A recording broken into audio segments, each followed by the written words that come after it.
अखिल भारतीय युवा ब्राह्मण समाज के राष्ट्रीय अध्यक्ष ने उठाई रावण दहन पर रोक लगाने की मांग। मुख्यमंत्री यादव को पत्र लिखकर रावण दहन को बताया ब्राह्मणों का अपमान। मंगलवार को महाकाल मंदिर के पुजारी और अखिल भारतीय युवा ब्राह्मण समाज के राष्ट्रीय अध्यक्ष महेश शर्मा ने रावण दहन पर रोक लगाने की मांग की है। इसके लिए बतौर मुख्यमंत्री डॉक्टर मोहन यादव को पत्र लिखा है, जिसमें द्वापर युग में घटित हुई घटना को लेकर आज भी रावण दहन कर लाखों ब्राह्मणों का अपमान किया जाता है। अगर पुतले दहन ही करना है तो ऐसे लोगों के करे जो मां बेटियों के साथ गलत कर उनकी हत्या कर देते हैं। आने वाले 12 अक्टूबर को देश भर में दशहरा पर्व को लेकर जगह जगह रावण के पुतले दहन के लिए बनकर तैयार है। उससे पहले अखिल भारतीय युवा ब्राह्मण समाज के राष्ट्रीय अध्यक्ष और महाकाल मंदिर के पुजारी महेश शर्मा ने देश भर में रावण दहन पर रोक लगाने की मांग की है। उनका आरोप है कि द्वापर युग में घटित हुई सीता माता के हरण की घटना को लेकर आज भी रावण का दहन कर लाखों ब्राह्मणों का अपमान किया जाता है। अगर पुतले का दहन ही करना है तो ऐसे व्यभिचारियों का करे जो मां बेटियों के साथ व्यभिचार करते हैं और उनकी हत्या कर देते हैं। बाइट पंडित महेश शर्मा, पुजारी महाकाल मंदिर, अखिल भारतीय युवा ब्राह्मण समाज के राष्ट्रीय अध्यक्ष। देश के अंदर रावण दहन पर प्रतिबंध लगना चाहिए। हमारे यशस्वी मुख्यमंत्री जी डॉक्टर मोहन जी, वो धार्मिक व्यवस्थाओं को बहुत अच्छी तरीके से समझते हैं। रावण दहन करना अनुचित है और वो किसी एक व्यवस्थाओं को इंगित करता है। इसलिए हमने उनको एक पत्र लिख के मध्य प्रदेश में रावण दहन पर प्रतिबंध की मांग की है। रावण को जब दहन करते हैं और वापसी जब लोग आते हैं तो कुछ लोगों के ताने ब्राह्मणों समाज को सुनना पड़ते हैं। ये कहते हैं कि देखो, ब्राह्मण में ऐसा व्यभिचारी आदमी था जो अभी भी उसको जलाते हैं और ये जलाकर उसको ये प्रतीत कराना चाहते हैं कि ब्राह्मण में ही व्यभिचारी लोग हैं। तो सीधा सीधा ब्राह्मण समुदाय का अपमान।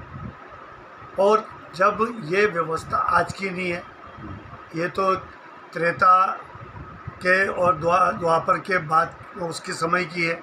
त्रेता में राम हुए हैं, रावण उस वक्त हुए हैं। रावण ने सीता जी का हरण किया, ये अवश्य किया, लेकिन सीता जी का हरण करा लेकिन व्यभिचार नहीं किया। उसने सीता जी का सम्मान किया। सीता जी का हरण उसने इसलिए किया कि उनके जो कुल में जो लोग राक्षस प्रवृत्ति के हो गए थे, जो अराजकता फैलाते थे, उनका समाप्त कैसे करा जाए, उनका मोक्ष कैसे कराया जाए, उसका एक रास्ता उन्होंने वो चुना। और वो जानते थे कि भगवान से जब तक मैं ऐसा कोई बेर नहीं लूँगा तब तक भगवान लंका आके मेरे कुल का उद्धार नहीं करेंगे।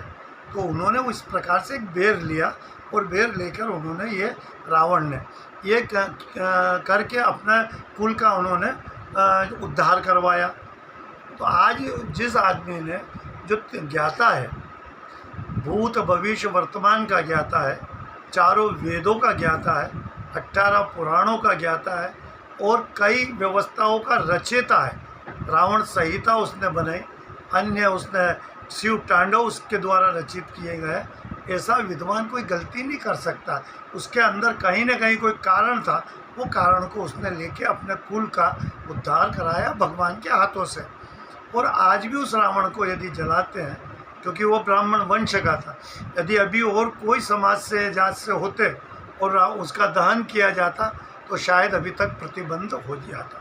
हम चाहते हैं कि ब्राह्मण समुदाय से वो के कुल के रहे हैं, विद्वान रहे हैं, और अब देश के अंदर मांग है कि ब्राह्मण समुदाय का अपमान ना हो और रावण दहन पे प्रतिबंध हो। दहन जो हुआ है यह किसी षड्यंत्र से हुआ है, ब्राह्मणों को अपमानित करने के लिए। यदि सही शिक्षा दी जाती है स्कूलों में तो आपके सामने पूरा किताब खुली हो जाएगी कि रावण ने कहीं गलती ही नहीं की है।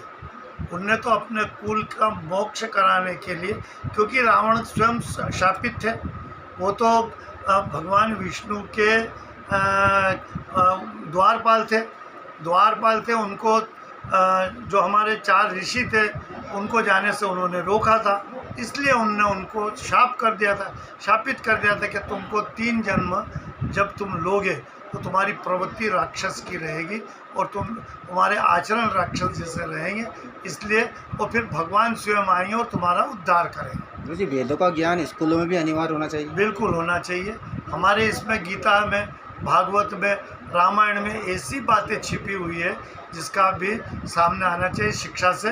तो निश्चित तौर पे आज का यदि बच्चे को ये शिक्षा दी जाए और रावण के विषय में उसका पूरा चरित्र बताया जाए, तो यदि रावण का चरित्र सामने आएगा तो हर व्यक्ति और हर बालक कहेगा कि रावण दहन करना अनुचित है। आपका शुभ नाम? महेश पुजारी, और अखिल भारतीय युवा ब्राह्मण समाज का संस्थापक होने के नाते ये मांग की गई। शहर कांग्रेस के सभी ब्लॉकों में हुआ 1 दिवसीय उपवास व कन्या पूजन। उज्जैन। मध्य प्रदेश सरकार की विफलता के कारण मध्य प्रदेश में महिलाओं, बहनों और बच्चियों के साथ दुष्कर्म, सामूहिक गैंगरेप की घटनाओं के विरोध में आज जीवाजीगंज ब्लॉक कांग्रेस कमेटी द्वारा कन्या पूजन एवं 1 दिवसीय उपवास गणेश चौक नामदारपुरा पर सुबह 10 से दोपहर 2 बजे रखा गया। जीवाजीगंज ब्लॉक के अध्यक्ष अभिषेक शर्मा लाला ने जानकारी देते हुए बताया कि मध्य प्रदेश कांग्रेस कमेटी के अध्यक्ष जीतू पटवारी के निर्देश पर महिलाओं, बहनों, बच्चियों के साथ हो रही ऐसी घटनाओं का कांग्रेस कमेटी पुरजोर तरीके से विरोध करती है। शहर अध्यक्ष मुकेश भाटी ने कहा कि महिला एवं बच्चों के साथ लगातार प्रदेश में दुष्कर्म की घटना हो रही है और बच्ची व माताएं अपने आप को सुरक्षित महसूस नहीं कर रही है। इसी को ध्यान में रखते हुए कन्याओं के पैर पूजकर प्रदेश सरकार को माता रानी से सद्बुद्धि देने की मांग की है। इस मौके पर प्रमुख रूप से नेता प्रतिपक्ष रवि राय, संगठन मंत्री अजय राठौर, माया त्रिवेदी, श्रवण शर्मा, वीरेंद्र गोसर, मुजीब सुपारी, रमेश परिहार, हेमंत गोमे, पार्षद परमानंद मालवीय, सपना सांखला, इमरान खान, छोटेलाल मंडलोई, गब्बर कोवाल, फिरोज पठान, अनवर नागौरी, शाहीन मुजीब सुपारी, दारा सिंह राणा, चंद्रभान चंदेल, असलम लाला, राजेंद्र राठौर, सोनिया ठाकुर, हिमांशु शर्मा, हेमंत सिंह चौहान, नीलेश खुले, चुन्नीलाल, धैर्य, सलीम खान, अजय शंकर मेहता, राहुल भाटी, नितेश योगी, अतुल सक्सेना, सुनील करेला, अनिल चौहान, तूफान सिंह, राशिद भाई, बालकिशन ढेरिया, जितेंद्र डांगरे, अभय मेहता, पार्षद छोटेलाल मंडलोई, अर्जुन मालवीय, दुर्गेश माली, वरुण शर्मा, दीपेश जैन आदि उपस्थित थे।